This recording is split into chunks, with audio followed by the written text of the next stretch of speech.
My whole mission in Congress is about the children, for the children. I have to be prepared to throw a punch for the children. If you work hard, you can do better and pass on even greater opportunities for your children. To decide our country's future, to determine your future, the future of your children. Well, today's liberals claim that everything they're doing on climate change, COVID, the border, even ending the filibuster is because they care about the children. But the real truth is very dark and very sinister. The left's core issues, abortion, gender fluidity, the diversity obsession, open borders, and COVID mandates, just to name a few, actually add up to a war on children. From the more than 62 million babies lost to abortion since 1973's Roe v. Wade, to the current fad of glamorizing transgenderism in our schools, we're witnessing a sustained assault on life and innocence by adults who themselves are spiritually lost. Over time, it's become kind of fashionable to see children as burdensome, inconvenient, even sometimes harmful to the environment. School-age children who are coaxed into early left-wing activism, they're celebrated and rewarded, but those who sit on the sidelines, those who resist the indoctrination on race or gender victimology, they're sidelined or silenced. Too many school boards and activist teachers are trying right now to turn our children into race-obsessed, America-hating whiners. Great stuff going on with our social studies curriculum, and but if we want to talk about all the other things and the components that really will create an anti-racist school system, we have to look at it systemically. Let's put it all out there and let's really uproot systemic racism. Anti-racism work has to begin by holding up a mirror and taking a hard look at your own biases.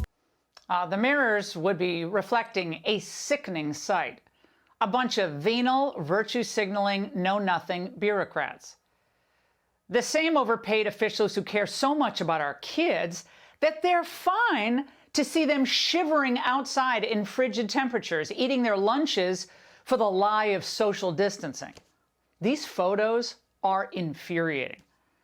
Now, and I'm going to say this until I no longer have breath in my body, what blue state politicians did to our kids and canceling in-person school, some of it's still struggling, canceling sports and time on playgrounds.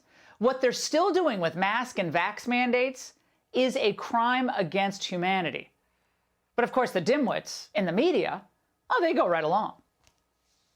Obviously, the KN95 and N95 are the most effective, but it can be really hard to find them in small kid sizes. You really want to make sure you have one that fits your child's face, and you want to layer the cloth mask over that mask. So the surgical mask goes on first, and then the cloth mask.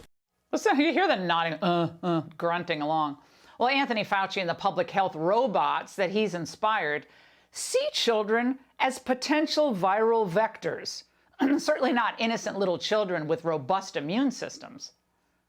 We know that 6 million kids have had COVID. They can get it. They can spread it. A lot of parents worry about sending their kids to school. Well, I mean, that's how a lot and of what the kids pick up adults and bring get it. home. Right. The kids bring it home. Yep. Kids are drivers of spread. Unvaccinated kids back at school are driving community spread of COVID.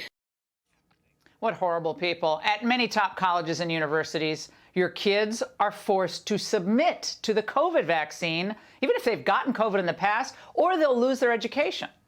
Look at how the University of Chicago, of all places, is harassing that unvaxxed football player, Arthur Long, that we featured last night on the show. And even more galling, the push online and in colleges now, and I thought I'd heard everything, to destigmatize pedophilia by calling it something else. Question.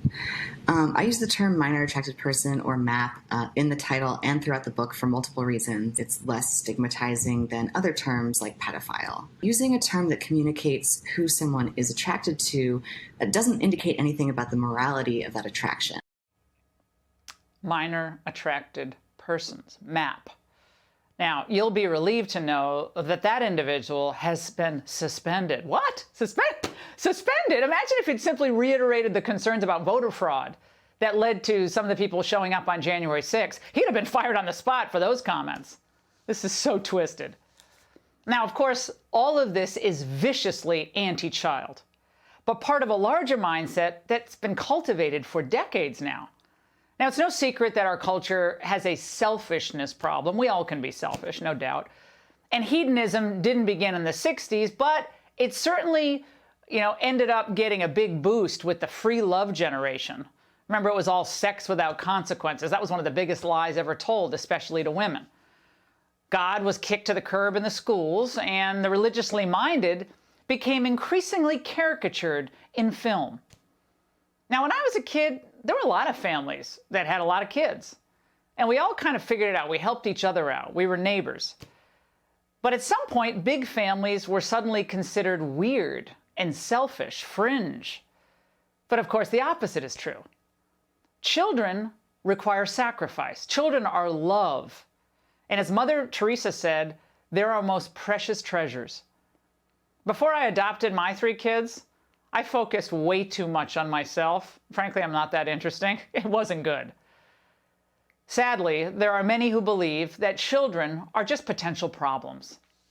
Scientific consensus that the lives of children are going to be very difficult, and it does lead, I think, young people to have a legitimate question. Is it okay to still have children? Struggle's bad, by the way. Struggle's never good.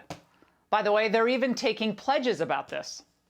You're getting people to sign a pledge basically saying that they will not have children until the Canadian government takes serious action on climate change. I don't really have a lot of hope for the future, and so that feeling of fear is where the pledge came from. These depressing comments, they're just the byproducts of a radical and failing education system, and also failure of parenting. But there's some prominent pushback. It's completely the opposite. Please look at the numbers. If people don't have more children, civilization is going to crumble. Mark my words. Mark his words indeed. And there are plenty of other reasons for optimism out there.